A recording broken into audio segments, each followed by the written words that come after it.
नमस्कार, आप देख रहे हैं इंडिया अहेड। मैं हूं आपके साथ स्वाति बंसल। बुलेटिन की शुरुआत करते इस वक्त की बड़ी खबर के साथ जो लखनऊ से आ रही है। बता दें, उत्तर प्रदेश के राजनीति में बड़ा ही बदलाव देखने को मिल सकता है। उत्तर प्रदेश के मंत्रिमंडल विस्तार की चर्चाएं तेज हो गई हैं। बता दें, लखनऊ से बड़ी खबर आ रही है, जहां यूपी में मंत्रिमंडल विस्तार की चर्चाएं तेज हो गई हैं। खबर ये भी आ रही है कि हाईकमान ने पूरी तैयारियां कर ली हैं, सारे होमवर्क पूरे हो चुके हैं। वहीं 3 से 4 नए चेहरे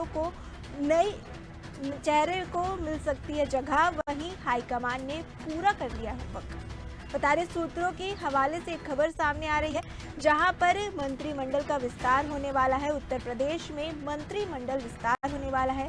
खबर आ रही है कि 3 से 4 नए चेहरों को जगह मिल सकती है। वहीं 2 से 3 मंत्रियों को छुट्टी भी दी जा सकती है।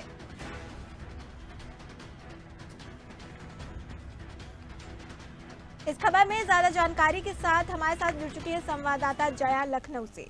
जया, देखिए, इस बार जो मंत्रिमंडल विस्तार होने जा रहा है, किन नए चेहरों को शामिल किया जा सकता है? वहीं 6 जगह खाली भी हैं, उनमें नए चेहरे आ सकते हैं या पुराने चेहरे हमें देखने को मिल सकते हैं?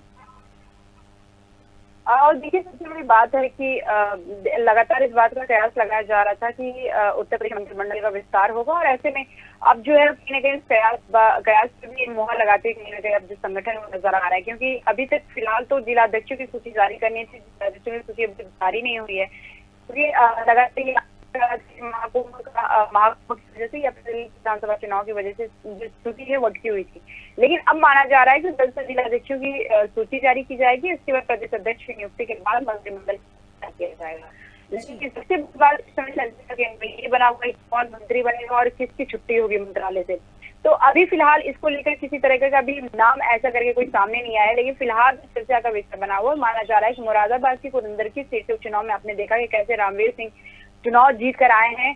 उनके नाम को लेकर पुरजोर तरीके से चर्चा में है, क्योंकि सबसे बड़े मार्जिन से वो चुनाव जीते थे और लंबे समय से भारतीय जनता पार्टी का वहां पे हार का सामना करना पड़ता है। ऐसे में रामवीर सिंह का जीतना वहां पे और भारतीय जनता पार्टी के लिए बहुत बड़ा एक सफलता का ये केंद्र बना हुआ था मुरादाबाद मंत्री। दूसरा जो सबसे ज्यादा प्रतिष्ठा का सवाल भाजपा के लिए बना हुआ था या फिर समाजवादी पार्टी के लिए बना था अयोध्या की मलकीपुर सीट, क्योंकि वहां पे भी देखा गया कि भानु पासवान कैसे वहां पे चुनाव जीते हैं। और ऐसे माना जा रहा है कि हालांकि चंद्रभानु का पहला चुनाव था, संगठन में वो लगातार सक्रिय रहे, लेकिन उनका पहला चुनाव था। ऐसे माना जा रहा है कि चंद्रभानु को भी कहीं कैबिनेट में जैसे चल सकता है। हालांकि कैबिनेट मंत्री का दर्जा पे थोड़ा सवाल है, हालांकि वो राज्य मंत्री या स्वतंत्र प्रभार राज्य मंत्री का दर्जा उनको बनाया जा सकता है। तीसरा चर्चा राजेश्वर सिंह के नाम को भी लेकर है। राजेश्वर जी जो लखनऊ के सरोजिनी नगर सीट के विधायक हैं, माना जाता है कि मुख्यमंत्री योगी आदित्यनाथ के करीबी हैं। योगी आदित्यनाथ का खुद भी नजर रहता है, और लगातार क्योंकि सरोजिनी नगर जो क्षेत्र है वो काफी बड़ा क्षेत्र है, और ऐसे में इससे पहले भी भाजपा के ही खाते में एक सीट आई थी 2017 में। 22 में भी देखा गया कि कैसे सरोजिनी नगर राजेश्वर सिंह का भी एक पहला चुनाव था, युवा चुनाव जीते और अच्छा काम भी माना जा रहा है कि सरोजिनी नगर क्षेत्र में अच्छा काम कर रहे हैं। लेकिन अब इनको मंत्रालय में जिस तरीके के नाम, 2-3 नामों को मैंने अभी जिक्र किया, क्या शामिल किया जाएगा ये अभी तो फिक्स नहीं है, क्योंकि देखिए अभी चर्चा है। जब तक भाजपा में वो चीज चर्चा एकदम स्वरूप ना ले पूरी तरीके से पुख्ता, तब तक कहा नहीं जा सकते कि ये सूत्र हवाले से ही ये भी खबर है, क्योंकि अभी तक ये नाम चर्चा में है। आगे भाजपा के लोग, इसको भाजपा के जो संगठन के लोग उसके क्या विचार कर रहे हैं, क्योंकि चर्चा के सबसे बड़े केंद्र ये लोग बने हुए हैं। और लगातार इससे पहले भी जो मंत्रिमंडल का विस्तार लोकसभा चुनाव से पहले हुआ था, तो राजेश्वर सिंह तो उस पर भी चर्चा के केंद्र बने हुए थे, क्योंकि इससे पहले लोकसभा चुनाव पहले तो उसमें देखा गया चुनाव 2022 जब आए थे, हैदराबाद से विधायक सुनील शर्मा, ओम प्रकाश राजभर, अनिल कुमार जो कि आरएलडी के नेता रहे हैं, विधायक हैं, फुलकाजी से विधायक रहे हैं, उनको जगह दिया गया। और ऐसे में दारा सिंह चौहान जो कि भाजपा से नाराज हो गए, समाजवादी पार्टी में चले गए, तो उनको एमएलसी के तौर पर उनको मंत्रालय में शामिल किया गया। 4 नामों के बाद से लगातार मंत्रिमंडल का विस्तार जोरों पर है। अब मंत्रिमंडल के विस्तार में किसे शामिल किया जाएगा ये आने वाले वक्त ही तय करेगा। जी देखिए जया, मंत्रिमंडल में किसे शामिल किया जाएगा ये तो बाद में ही देखने को मिलेगा, लेकिन राजनीतिक समीकरण और रणनीति को देखें और आगामी चुनाव को देखें तो ये मंत्रिमंडल का विस्तार कितना अहम होने वाला है? और देखिए सबसे बड़ी बात ये है कि राजनीति आपके समीकरण से होता है, और जो भी भाजपा और की जाए तो सामाजिक हो या जातीय हो या फिर आपका क्षेत्रीय हो, इन तीनों समीकरणों को साध कर ही वो किसी भी मंत्री को या किसी भी अध्यक्ष को वो नियुक्त करती है। हालांकि अभी फिलहाल मंत्रालय में देखा जाए तो अभी कम से कम जो है वो इस समय सामान्य वर्ग के जो है वो इसमें कैबिनेट में शामिल है, 22 ओबीसी वर्ग के हैं, तो वहीं पे 10 SC/ST समाज की जो अनुसूचित जाति और जनजाति समाज के लोग हैं।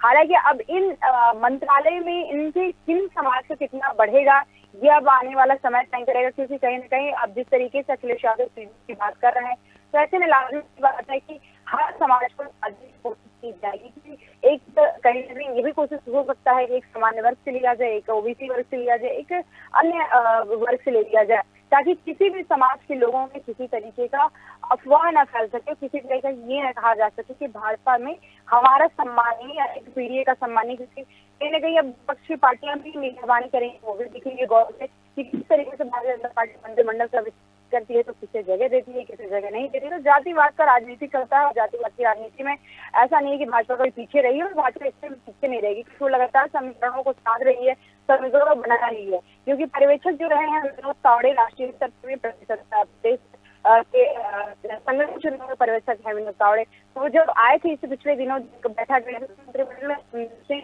और ही और तमाम लोगों की मुख्यमंत्री ब्रजेश पाठक भी शामिल थे, जिसमें बैठक होने के बाद ये चर्चा का ये भी केंद्र बना हुआ था, किसी भी समीकरणों को इग्नोर नहीं किया जा सकता, अनदेखा नहीं किया जा सकता। ऐसे समीकरण हो, सामाजिक समीकरण हो या क्षेत्रीय समीकरण, तमाम समीकरणों को साधते हुए ही मंत्रिमंडल में जगह दिया जाएगा, क्योंकि शीर्ष नेतृत्व भी चाहता है कि कोई भी वर्ग अछूता ना रहे। और ऐसे में सिर्फ और सिर्फ ये भी हमें ध्यान देने योग्य है, क्योंकि सरकार का खासतौर से शीर्ष नेतृत्व की बात करें तो वो चाहता है कि नए लोगों को जगह दीजिए। जैसे कि एक तो ये हम लोग को पता है कि संगठन में 75 पार का लेना 70 पार के बाद आपका संगठन में कोई जगह नहीं है, फिर आपको कहीं ना कहीं मार्गदर्शक के तौर पर मार्गदर्शन मंडल में शामिल तो किया जा सकता है, बस सक्रिय राजनीति में शायद आपको हटाया जा सकता है। तो ऐसे में एक तरफ मंत्रिमंडल में ये विस्तार विशेष ध्यान रखा जाएगा, किस तरीके से इनको भी साधा जाएगा कि या तो जो काम भी कर रहे हैं या भी 50 पार होते हैं, बहुत ज्यादा पुराने लोगों की दायित्व देने की जरूरत है, उस जगह पे भी कहीं ना कहीं भाजपा जो निशाने पे लेगी, क्योंकि भाजपा को लगता है कि जब तक नए युवाओं को आप अवसर नहीं देंगे तब तक 27 के चुनाव में ये जोश उनके अंदर पैदा करने के लिए कुछ युवाओं को भी इसमें शामिल किया जाता है, महिलाओं को भी दिया जा सकता है, कि कहीं जब 27 के चुनाव आने वाला है तो तभी भाजपा जब जाएगी मैदान में उसको भी जवाब जी बहुत धन्यवाद जया आपका हमारे साथ जुड़ने के लिए, इस खबर में ज्यादा जानकारी साझा करने के लिए। तो देखिए यूपी से बड़ी खबर सामने आ रही है, जहां पर मंत्रिमंडल का विस्तार होने जा रहा है। 3 से 4 नए चेहरे भी देखने को मिल सकते हैं मंत्रिमंडल विस्तार में, वहीं कुछ पुराने चेहरों की छुट्टी भी हो सकती है।